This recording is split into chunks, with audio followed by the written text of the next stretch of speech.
Tsy mahamenatra ny aina ny mahasarim-bavy azy. Tena mankafy miray ara-nofo amin'ny lehilahy toa azy izy, ary samy tiany avokoa na ny maka ny toeran'ny lahy na ny vavy eo am-panaovana. Raha ny nambaran'ny aina trano dia mampidi-bola be ho azy ny fandraisana ny toeran'ny vehivavy rehefa manao firaisana ara-nofo amin'ny mitovy fananahana aminy. Nilazany tsy mbola manana fikasana hiala amin'ny mahasarim-bavy azy ity tovolahy 23 taona ity, ary hatreto ny tenany dia tsy mbola tratran'ny aretina azo avy amin'ny firaisana ara-nofo. Manahoana sy manahoana moa zany hoe fiainana kay zany amin'ny ankapobeny? Amin'ny ankapobeny aloha zany ny fiainana kay raha hoe izy amin'ny ankapobeny dia hitako hoe fiainan'olona milamina be, tokony tsy dia misy olana mihitsy satria mihoatra amin'ny olona hoe hetero zany ny kay manana fomba fijery hafa mihitsy izy dia ohatran'ny hoe tsy dia manam-potoana koa izy zany hoe andaniana fotoana hoe hikritikena fiainan'olona fa ohatran'ny hoe nahazo foana ohatran'ny hoe tiany atao dia hitako hoe ny fiainan'olona milamina ny fiainana kay amin'ny ankapobeny. Fa mety hoe eto Madagasikara no mety misy indro kely ny atsefatsefan'io fa amin'ny ankapobeny zany fiainana kay milamina. Nenao zany zao aloha nakianao safidy sa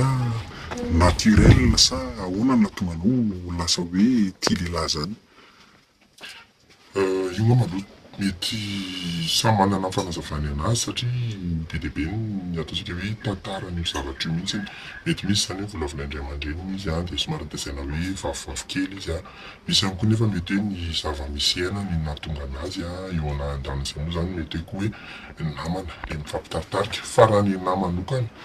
manokana zany dia hitako hoe azo ijona le izy dia rehefa tena diso-jejo be loatra ianao dia lasa misintona amin'le namana ohatran'ny hoe namana kely iny lasa namanao dia rehefa tafiaraka eo moa zany ianao dia lasa vao mahay ohatran'ny hoe niditra kokontany anatin'le izy hoe inona marina le zavatra hampiakatra ny hatsetsona. Izay no tena base. Dia ho anao zany zao amin'ny maha hoe kay anao izay plutôt vehivavy ianao sa mandray ny toeran'ny lehilahy kokoa?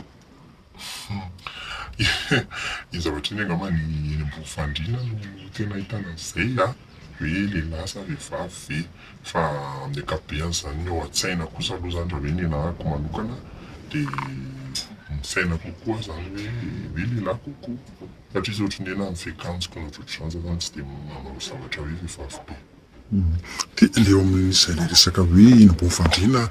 fanaovana firaisana ara-nofo izay, ianao ve zany le ataoko direct le passifa sa le actif raha atao amin'ny teny gasy amin'ny teny gasy dia hoe ianao ve zany moa zany le mihinana lehilahy sa le hohanin'ny lehilahy? Raha hoe amin'iny lafiny anankiray iny zany aloha amin'ny ankapobeny actif kokoa zany angambany fa any anaty ambiance hoe ohatran'ny zava-drehetra ihany hoe misy fotoana ianao zany partenaire anao mety mba misy fotoana koa izy mety mba te-hanao an'izany aminao dia anjaranao indray zany mandanjalanja an'iny fa raha hoe ny tena hoe midomina kokoa aty aminazy zany dia actif. Dia inona ny tsaratsara kokoa zany amin'ilay fafinaretana ny azahoana fafinaretana, le passifa sa le actif? Izany hoe raha zavaina amin'ny olona le hohanina sa le mihinana zany hoe aminao manokana no misy fafiny kokoa? Izy ngamba rehefa tena manao an'io ianao amin'ny ankapobeny dia ataoko hoe mety samy mahazo fafinaretana daholo fa matoa zany ny passifa mijanona passifa dia indraindray manana problemana érection izy. Fa raha hoe mbola misy érection zany dia ohatran'ny toy amin'ny plaisir. Izay zany ohatran'ny hoe mahafinaritra kokoa amin'izy satria lehilahy le olona miaraka aminao dia fantatrao ihany koa zany zavatra hoe tediaviny dia le olona miaraka aminao koa mahafantatra hoe inona ny tediavinao dia ohatran'ny hoe moramora kokoa zany le mifafinaretana raha hoe oharina amin'ny couple hetero zany ny couple homo mifampi-comprendre kokoa ny zavatra tediavina dia feno kokoa zany le relation mihoatra amin'ny hetero. Raha ho anao manokana, ianao hoe tsy tia vehivavy mihitsy? Le izy tsy hoe tsy tia mihitsy. Misy tiako fa misy hoe tsy tiako fa misy tiako zany. Fa raha hoe mihoatra amin'ny fijeriko azy zany mihoatra amin'ny lehilahy rehetrarehetra dia ohatra hoe misy vehivavy be dia be eo dia misy vehivavy hoe tiako zany dia misy tena hoe tsy dia manaitra anahy firy fa le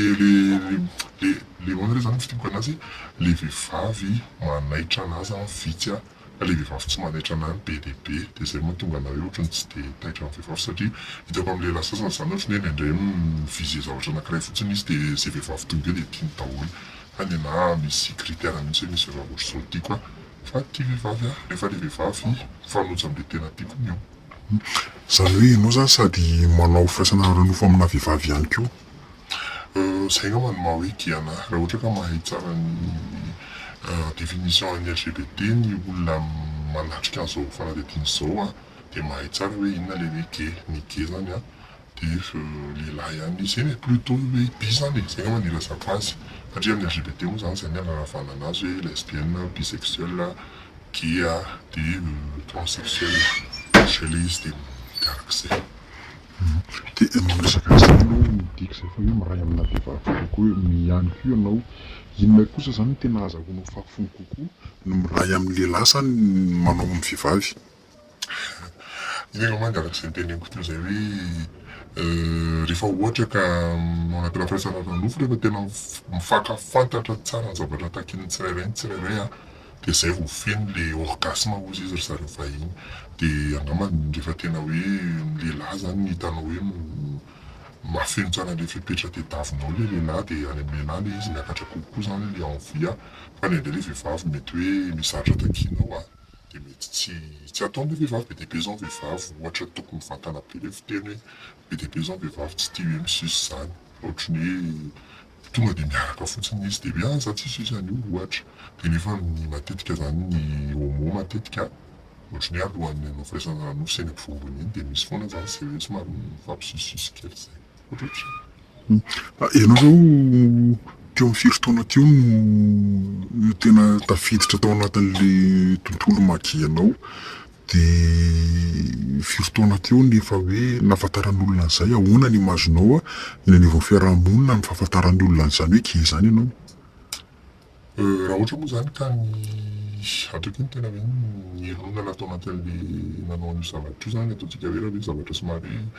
niavaka kely tamin'ny olona rehetra ianao amin'ilay ankapobeny a dia eo amin'ny 20 taona teo zany no tena hoe olona natao anatin'ilay izy a. Fomba fiderin'ny olona indray aloha zany a ilailay moa zany misy fihetsika satria ianao fa ilay miara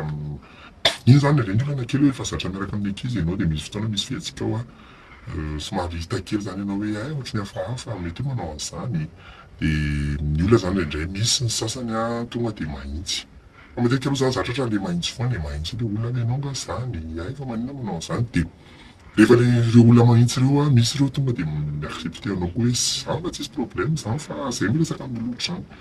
dia ho anahy manokana aloha zany mbola tsy nahita olana mihitsy fa ny ataoko fotsiny a manaja le image mampazay zany ohatra any amin'ny toerana anankiray zao ianao a be dia be zao ilay ankizy manao an'io zavatra io na ohatry ny hoe tsy mahafehy an'ilay teny ratsy miorakoraka mitavatava manambamba ny olona na manaratsiratsy olona na maimavava dia iny zavatra iny zany tsy dia ataoko fa mipetraka amin'ny ohatry ny hoe maha olona normal any hoe miditra ao anatina resto ianao na toerana fisotrosotrona iray a mipetraka ianao dia misotro ohatry ny olona rehetrarehetra tsy manao zavatra hoe mampiavaka anao ianao zany hoe manao extravagant be ianao amin'ny fihetsika sotrany satria izay matetika ny amonoan'olona ny olona mahatonga ilay homophobie moa zany na hoe ilay ataontsika hoe herisetra miantefa amin'ireo olona izay a manao an'izay hoe resaka homosexualité izay. Image eo anatrehan'ny fianakaviana indray. Raha ny fianakaviana ataoko hoe maingany amin'ny ray aman-dreny koa zany efa notomandry daholo a fa ny ray aman-dreniko fotsiny amin'ny ankapobeny a ndreniko no efa niresaka tamiko nisy fotoana hoe ohatrany tsy dia azoazony manao an'io zavatra io dia resaka kristianina moa no tena andresany anaty amin'izay dia arak'izay moa zany ilay zavatra nefa nisy dia tsy dia hita intsony a dia mipaita-po indray indray zany ohatry nefa hita mipaita-po tamiko hoe nanana